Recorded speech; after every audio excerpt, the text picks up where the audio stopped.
साथियों, मेरी तरफ से कुछ खास आप लोगों को संदेश तो नहीं है, पर मैं जरूर कहूंगा कि ये सिलेक्शन होना ये एक बहुत बड़ी पूंजी होती है, लंबी प्रोसेस से निकलता है। पहले क्या होता था मैं इसकी चर्चा नहीं करता हूं, लेकिन आज कोशिश है कि देश में ऐसे होनहार लोग हैं जो कुछ वो नया कर रहे हैं। इसका मतलब ये नहीं कि हमसे कोई ज्यादा अच्छे टीचर नहीं होंगे, किसी और विषय में अच्छा नहीं करते होंगे, ऐसा नहीं हो सकता। ये तो देश है, बहुरत्ना वसुंधरा है, कोटि कोटि टीचर्स ऐसे होंगे जो बहुत उत्तम काम करते होंगे, लेकिन हम लोगों की तरफ ध्यान गया होगा, हमारी कोई विशेषता होगी जो देश की में खास करके नई शिक्षा नीति के लिए आप लोगों के जो प्रयास हैं वो काम आ सकते हैं। देखिए, हमारी शिक्षा व्यवस्था में जैसे भारत में एक विषय हमारी आर्थिक व्यवस्था को बहुत बड़ी ताकत दे सकता है, और भारत ने ये मौका गंवा दिया है। हमने फिर से एक बार उसको प्राप्त करना है, और वो हमारे स्कूलों से शुरू हो सकता है, और वो है टूरिज्म। अब आप कहेंगे हम बच्चों को पढ़ाएं या टूरिज्म करें। मैं नहीं कह रहा हूं आप टूरिज्म करें, लेकिन अगर स्कूल के अंदर टूर तो जाती होगी, लेकिन ज्यादातर टूर कहां जाती हैं? जहां टीचर ने जो देखा नहीं है वहां टूर जाती है। स्टूडेंट को क्या देखना चाहिए वहां टूर नहीं जाती है। अगर स्टूडेंट का टीचर का उदयपुर रह गया तो फिर कार्यक्रम बनाएंगे कि स्कूल इस बार उदयपुर जाएगी, और फिर सबसे जो भी पैसे लेने होते हैं, जो टिकट का खर्चा होता है, सब कलेक्ट करते हैं, फिर जाते हैं। लेकिन मेल तो जैसे माँ कहती है ना, बच्चे को आइसक्रीम खाना है तो हम लोग कभी सोच करके जैसे टाइम टेबल बनाते हैं, साल भर का आप लोग पूरा काम तय कर लेते हैं किसको करना कैसे, क्या उसमें हम अभी से कि भाई 24-25 में 8 या 9 कक्षा के विद्यार्थियों के लिए डेस्टिनेशन ये होगा, 9 और 10 के लिए ये होगा, न जो भी तय करें आप। हो सकता है स्कूल 3 डेस्टिनेशन तय करें, हो सकता है 5 डेस्टिनेशन तय करें, और उनको साल भर काम देना चाहिए कि अब आपको प्रोजेक्ट दिया जाता है कि अगले साल हम केरला जाने वाले हैं। चलो भाई, 10 स्टूडेंट का एक ग्रुप बनेगा जो केरल के सोशल रीति रिवाज उन पर प्रोजेक्ट करेगा। 10 स्टूडेंट वहाँ के धार्मिक परंपराएं क्या होती हैं, मंदिर कैसे होते हैं, कितने पुराने हैं। 10 स्टूडेंट हिस्ट्री पर करेंगे। साल भर 1-1, 2-2 घंटा इस पर डिबेट होती रहे, केरल केरल केरल केरल केरल चलता रहे, और फिर केरल के लिए निकल पड़े। आपके बच्चे जब जाएंगे केरला तो वो एक प्रकार से पूरे केरल को आत्मसात करके वापस आएंगे। उनको रहेगा, अरे वो मैंने पढ़ा था ना, अच्छा ये वो है, वो कोरिलेट करेगा। अब आप सोचिए कि मान लीजिए गोवा ने तय किया कि इस बार हम नॉर्थ ईस्ट जाएंगे, और मान लीजिए सब स्कूल मिला करके 1000-2000 बच्चे नॉर्थ ईस्ट जाते हैं, तो उनको तो नॉर्थ ईस्ट देखने को मिलेगा, लेकिन नॉर्थ ईस्ट के टूरिज्म को फायदा होगा कि नहीं होगा? ये लोग नॉर्थ ईस्ट इतने बढ़ते तो नॉर्थ ईस्ट वालों को लगेगा भाई अब इतने लोग आ रहे हैं तो कुछ चाय पान के लिए दुकानें खोलनी पड़ेगी, किसी को लगेगा ये चीज बिकती है, चलो ये ज्यादा, तो वहां व्यापार रोजगार बढ़ेगा। भारत इतना बड़ा देश है, हम शिक्षा के साथ, और इस बार आप अपने स्टूडेंट्स को बताइए, अभी ऑनलाइन एक कंपटीशन चल रहा है। और आपके स्कूल के सब बच्चों ने उसमें हिस्सा लेना चाहिए, लेकिन ऐसे ही टिक मार्क नहीं करना चाहिए, थोड़ा स्टडी करके करना चाहिए। और अभी कंपटीशन चल रहा है, देखो अपना देश, ऑनलाइन रैंकिंग चल रहा है, लोग वोट कर रहे हैं, और उसमें हमारी कोशिश है कि उस राज्य के लोग वोट करके तय करें कि हमारे राज्य में ये नंबर 1 पर चीज है जो देखने जैसी है, जाने जैसी है। एक बार वोटिंग से जो सिलेक्ट होंगे तो सरकार कुछ बजट लगाएगी, वहाँ इंफ्रास्ट्रक्चर तैयार करेगी और उनको फिर डेवलप करेगी। लेकिन ये टूरिज्म कैसे डेवलप होता है? मुद्दा ये होता है कि पहला मुर्गी की पहले अंडा। कुछ लोगों को कहना भाई टूरिस्ट नहीं है इसलिए डेवलप नहीं होता है, कुछ लोग कहते हैं कि टूरिस्ट आएंगे तो डेवलप होगा। और इसलिए हम स्टूडेंट से शुरू कर सकते हैं, ऐसे डेस्टिनेशन योजनाबद्ध तरीके से वहां जाए, रात्रि को वहां मुकाम करें, तो उस स्थान के लोगों को लगेगा कि भाई अब रोजगार की संभावनाएं बनेगी, तो होम स्टे बनने लग जाएंगे, ऑटो रिक्शा वाले आ जाएंगे। यानी अगर हम सिर्फ स्कूल में बैठे बैठे तय करें तो इस देश में 100 टॉप डेस्टिनेशन टूरिज्म के हम 2 साल के अंदर तैयार कर सकते हैं। एक टीचर कितना बड़ा रिवॉल्यूशन ला सकता है, इसका ये उदाहरण है।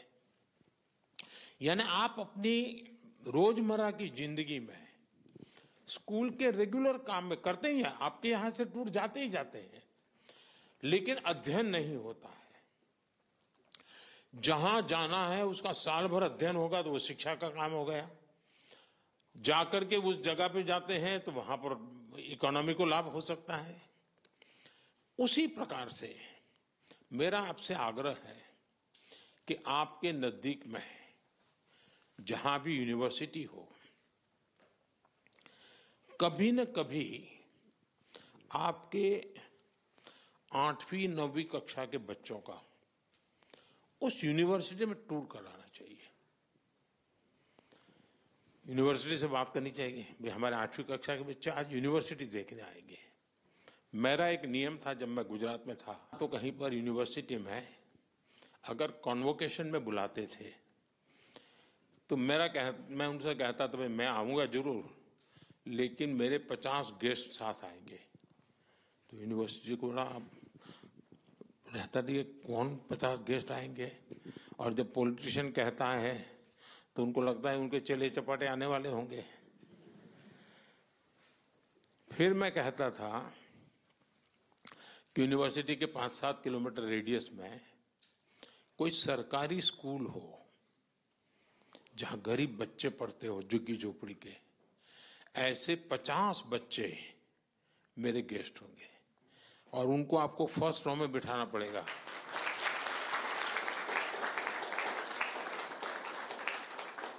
अब ये बच्चे जब ये कॉन्वोकेशन देखते हैं, है तो बिल्कुल गरीब परिवार के बच्चे, उनके मन में उसी दिन सपना हम बो देते हैं, कभी मैं भी ऐसा टोपा पहन करके, ऐसा कुर्ता पहन करके मैं भी अवार्ड लेने जाऊंगा। ये भाव उसके मन में रजिस्टर हो जाता है। आप भी अगर अपने स्कूल के ऐसे बच्चों को ऐसी यूनिवर्सिटी देखने के लिए ले जाए, यूनिवर्सिटी से बात करेंगे, साहब अब क्या इतने बड़े बड़ी बातें होती हैं, हम देखना चाहते हैं। वैसे ही स्पोर्ट्स के इवेंट होते हैं। कभी कभी हम क्या करते हैं, जैसे ब्लॉक लेवल का स्पोर्ट्स कंपटीशन है तो कौन करेगा? वो पीटी टीचर जाने, वो खेलने वाला बच्चा जाने जाएगा। सचमुच में पूरी स्कूल को स्पोर्ट देखने के लिए जाना चाहिए। भले कबड्डी चल रही है, किनारे बैठेंगे ताली बजाएंगे, कभी कभी देखते देखते ही उसमें से खिलाड़ी बनने का मन किसी को जग जाता है। खिलाड़ी को भी लगता है यार मैं कोई इकलौता अपने पागलपन के कारण खिलाड़ी नहीं बना हूं, मैं खेल खेल रहा हूं, मतलब मैं एक समाज का एक अच्छा प्रतिनिधित्व कर रहा हूं। उसके अंदर एक भाव जगता है। एक टीचर के नाते मैं ऐसी चीजों को इनोवेट करता रहूं और कोई एक्स्ट्रा प्रयत्न के बिना जो है उसको +1 करना है बस, ये अगर हम कर सकते हैं तो आप देखिए स्कूल का भी नाम बन जाएगा, जो टीचर इसमें काम करते हैं उनके प्रति भी देखने का एक भाव बदल जाएगा। दूसरा, आप लोग कोई ज्यादा संख्या है नहीं, लेकिन आप में से सबको पता नहीं होगा कि बाकियों को किस कारण से ये अवार्ड मिला है, पता नहीं होगा। आपको लगता होगा मुझे मिला, उसको भी मिला होगा, मैं ये करता हूं मुझे मिल गया, वो भी कुछ करता होगा मिल गया। ऐसा नहीं, आपकी कोशिश होनी चाहिए इन सब के अंदर ऐसी कौन सी विशेषता है, इन लोगों में ऐसा कौन सा कर्तव्य है जिसके कारण देश का उन पर ध्यान गया है। मैं उसमें से 2 चीजें सीख करके जा सकता हूं क्या? आपके लिए ये 4 दिन 5 दिन एक प्रकार से स्टडी टूर है। आपका सम्मान गौरव हो रहा है वो तो एक है, लेकिन अपने से, जैसे मैं आप सबसे बात कर रहा हूं, मैं आप लोगों से सीख रहा था, आप लोग कैसे करते हैं जान रहा था। अब ये मेरे लिए अपने आप को एक बड़ा प्रसन्न करने वाली बात थी, और इसलिए मैं कहता हूं कि आपके जितने साथी हैं, दूसरा किसी जमाने में जब हम छोटे थे तब पत्र मित्र वैसा एक जमाना हुआ करता था, हैं? अब सोशल मीडिया हो गया है तो वो तो दुनिया चली गई, लेकिन क्या आप लोगों का सबका एक व्हाट्सएप ग्रुप बन सकता है? सबका, जो लोग, कब से बना है? ऐसे कल ही बना है, चलिए अच्छा, 8-10 दिन हो गए, मतलब गुड बिगिनिंग है। एक दूसरे से आपने एक्सपीरियंस शेयर करने चाहिए। अब आपको यहाँ कोई तमिलनाडु के टीचर से परिचय हुआ है, आपकी टूर तमिलनाडु जाने वाली है आपकी स्कूल की, अभी से उनको कहिए जरा बताइए, देखिए आपकी कितनी बड़ी ताकत बन जाएगी। आपको कोई मिलेगा, रहे केरल, अरे मैं उसको जानता हूँ, जम्मू कश्मीर, अरे मैं उससे तो परिचित हूँ, आप चिंता मत कीजिए मैं उनको फोन कर देता हूँ।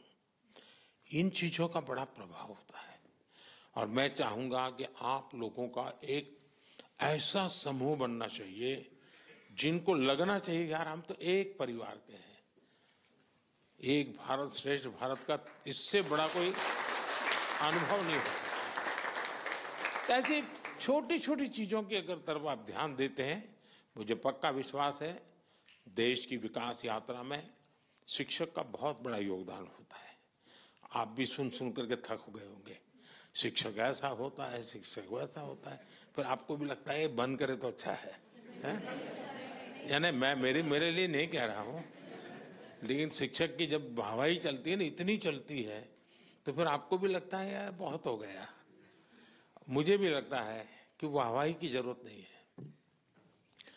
हम उस विद्यार्थी की तरफ देखें, उस परिवार ने कितने विश्वास के साथ वो बच्चा हमें सुपुर्द किया है।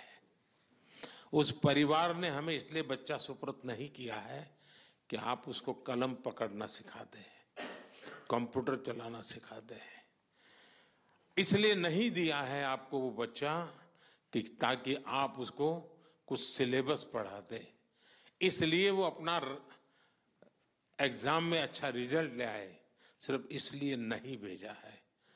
माँ बाप को लगता है कि जो हम दे रहे हैं उससे आगे हम ज्यादा नहीं दे पाएंगे, उसका अगर कोई +1 कर सकता है तो उसका टीचर कर सकता है। और इसलिए बच्चे की जिंदगी में शिक्षा में +1 कौन करेगा? टीचर करेगा। संस्कार में +1 कौन करेगा? टीचर करेगा। उसके हैबिट्स में करेक्शन कौन करेगा? +1 टीचर करेगा। और इसलिए +1 थियरी वाली थी हमारी कोशिश होनी चाहिए, उसके घर से जो मिला है मैं उसमें कुछ ज्यादा अतिरिक्त जोड़ दूंगा, मेरा उसकी जिंदगी में बदलाव लाने में कोई न कोई कंट्रीब्यूशन होगा। अगर ये प्रयास आपकी तरफ से रहे, मुझे विश्वास है कि आप बहुत ही सफलतापूर्वक, और आप अकेले नहीं, सभी शिक्षकों से बात कीजिए, अपने क्षेत्र के, अपने राज्य के शिक्षकों से बात कीजिए, आप लीडरशिप लीजिए और हमारे देश की नई पीढ़ी को तैयार, क्योंकि आज जिन बच्चों को आप तैयार कर रहे हैं ना, वे जब नौकरी करने योग्य बनेंगे या 25-27 साल की उम्र पर पहुंचेंगे, तब ये देश आज है वैसा नहीं होगा, ये विकसित भारत होगा।